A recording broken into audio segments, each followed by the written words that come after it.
अब जब हमने थर्मल इक्विलिब्रियम को डिफाइन कर दिया है, जैसे कि मैंने शुरुआत में बताया था कि थर्मल इक्विलिब्रियम के कॉरस्पॉन्डेंस में ही हम जीरोथ लॉ को भी डिफाइन करेंगे। तो जीरोथ लॉ को डिफाइन करने के लिए हम क्या करेंगे, हम दो सिस्टम्स ले लेंगे ए और बी, जो कि सेपरेटेड बाय है एडियाबैटिक वॉल के, but each in contact simultaneously with the third system C, which is this. This is a diathermic wall, this is a adiabatic wall.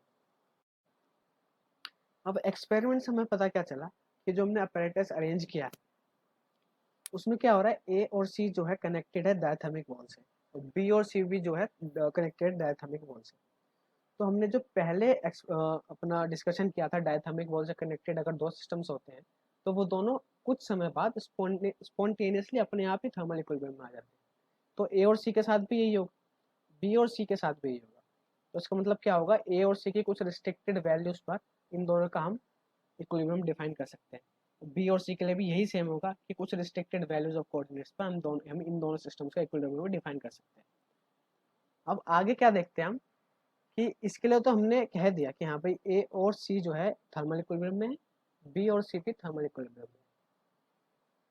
अब हमने क्या करा, हमने अपने अपैरेटस में कुछ किया चेंज, जो कि है बी। अब इसमें हमने क्या चेंज किया, जो ए और बी के बीच में एडियाबैटिक वॉल्स थी, एडियाबैटिक वॉल थी उसे हमने डायथर्मिक से चेंज कर दिया, और ए सी और बी सी के बीच में जो डायथर्मिक वॉल थी उसे हमने एडियाबैटिक से चेंज कर दिया, जो कि मैंने यहाँ पे मेंशन में किया हुआ है। तो हमने देखा क्या कि there are no further changes in the equilibrium state of all the three systems A B and C. तो यहाँ पे जो इक्विलिब्रियम अचीव हो गया था ए और सी, बी और सी के बीच में, और जब हमने वॉल्स को चेंज करा तो there is no change. So no further changes will occur if the adiabatic wall separating A and B is then replaced by a diathermic wall, and also if diathermic wall separating C from both A and B is replaced by an adiabatic wall। तो यहाँ पे हो क्या रहा है कि मान लीजिए ए, पहले वाले केस में ए और सी जो है, ए और सी के बीच का थर्मल इक्विलिब्रियम हमने डिफाइन करा दो कोऑर्डिनेट से, दो इंडिपेंडेंट कोऑर्डिनेट से, लेट x1 y1। तो इधर भी x1 y1 होगा, एंड ऑल्सो बी और सी के लिए हमने लेट करा कि x2 y2, और इधर भी x2 y2 होगा, क्योंकि ये दोनों इक्विलिब्रियम में है और ये दोनों भी इक्विलिब्रियम में।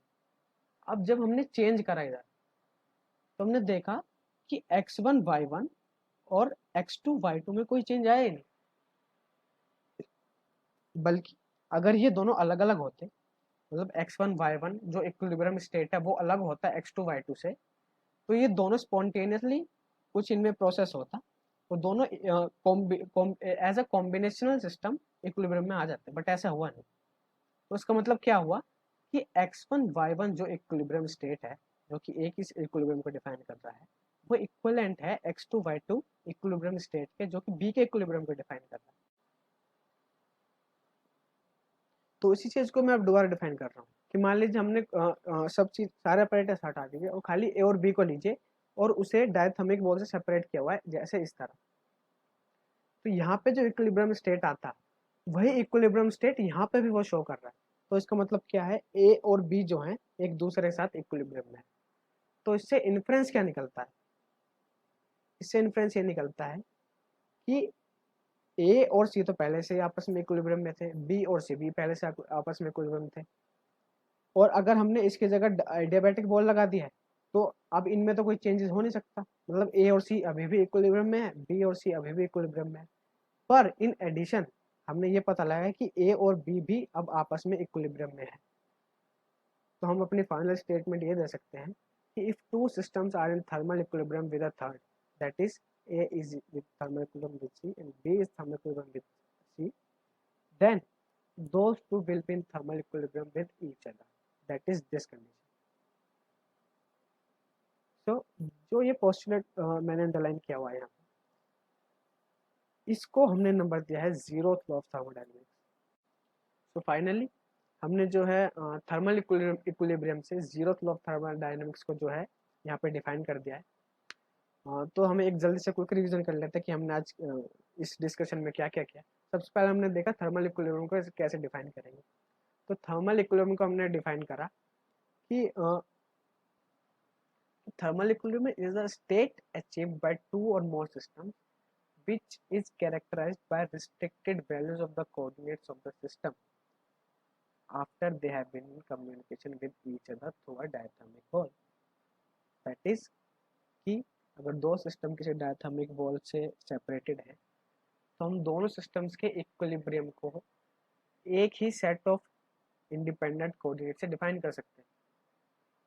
ऐसे नहीं कि उसके लिए अलग कोई सेट लिया, इसके लिए कोई अलग सेट ऑफ, इसके लिए कोई अलग पेयर लिया, उसके लिए कोई अलग पेयर ऑफ कोऑर्डिनेट्स लिया। कुछ रिस्ट्रिक्टेड पेयर्स ही होंगे जिनके लिए दोनों इक्विलिब्रियम पे होंगे, उससे उस पेयर से जो इक्विलिब्रियम डिफाइन होगा उसे हम थर्मल इक्विलिब्रियम बोलेंगे। ये हमने डिफाइन कर दिया।